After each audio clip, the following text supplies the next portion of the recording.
Saya rasa kita semua sudah tahu ya kalau ada beberapa menteri di kabinet yang mencanangkan penundaan pemilu, bahkan ada desas-desus yang mengatakan akan ada 3 periode presiden. Tapi Pak Jokowi sendiri memang sudah membantah penundaan ataupun 3 periode ini.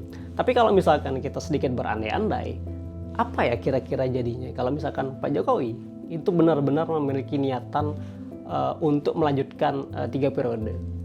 Di sini kita akan membahas resep, bukan resep makanan, tetapi resep bagaimana Pak Jokowi dapat menjalankan agenda 3 periode. Bahkan kalau meskipun dia itu ingin menjadi presiden seumur hidup. Resep ini kita bagi menjadi 2 kategori. Yang pertama adalah kategori domestik, kemudian yang kedua adalah kategori internasional. Kategori domestik ini terdiri dari 4 langkah.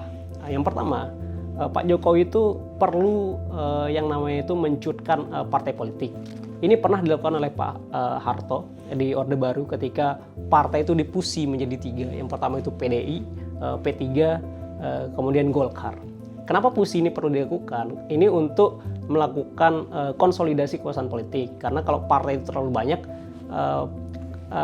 konsolidasi kekuatannya itu terlalu rumit karena terlalu ribut dia. Kemudian yang kedua, Pak Jokowi itu perlu menguasai militer. Kalau katanya Mao Zedong itu adalah kekuatan politik itu tumbuh atau datang dari laras senapan. Ini adalah metafora terhadap tentara sebenarnya. Jadi Pak Jokowi itu perlu mengamankan dukungan atau kekuatan politik dari militer, yakni TNI, Polri, serta perangkat intelijen. Kemudian yang ketiga, Pak Jokowi ini perlu yang disebut sebagai mengontrol konglomerat. Karena presiden-presiden yang berhasil bertahan lama, bahkan sampai menjadi presiden seumur hidup seperti Xi Jinping di Tiongkok, dia ini memiliki kekuatan politik untuk mengontrol konglomerat, baik untuk mendukung ekonomi negara meskipun untuk mendukung kekuatan politik domestiknya. Kemudian yang keempat, Pak Jokowi ini perlu mengontrol pers dan media.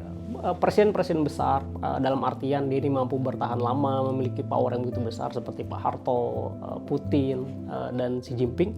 Dia ini memiliki kemampuan untuk mengontrol arus pemberitaannya, baik itu di pers, yakni media konvensional, maupun di media sosial yang disebut sebagai new media atau media baru. Kalau Xi Jinping, dia itu melakukan kontrol informasi yang begitu ketat. Tapi kalau Putin, menurut Francis Fukuyama, dia melakukan yang disebut sebagai membanjiri informasi di media sosial, yang kemudian ini kita sebut sebagai strategi Huklean gitu. Kemudian di kategori kedua, yakni adalah internasional, ada 2 langkah yang perlu dilakukan oleh Pak Jokowi.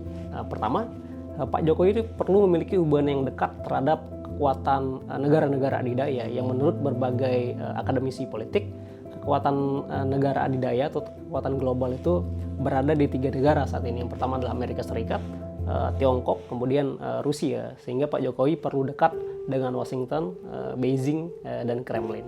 Kemudian yang kedua, Pak Jokowi ini perlu memiliki hubungan yang baik dan perusahaan-perusahaan internasional raksasa, khususnya di 3 bidang. Yang pertama adalah persenjataan, kemudian farmasi atau kesehatan, kemudian yang ketiga adalah teknologi. Karena saat ini kita menghadapi yang disebut sebagai perang asimetri, di mana perang itu tidak lagi terjadi antara negara dengan negara, tetapi antara negara dengan aktor non-negara seperti perusahaan multinasional. Jika resep ini dapat dilakukan oleh Pak Jokowi, bukan tidak mungkin, jangankan 3 periode, Pak Jokowi akan menjadi presiden seumur hidup. Ciao.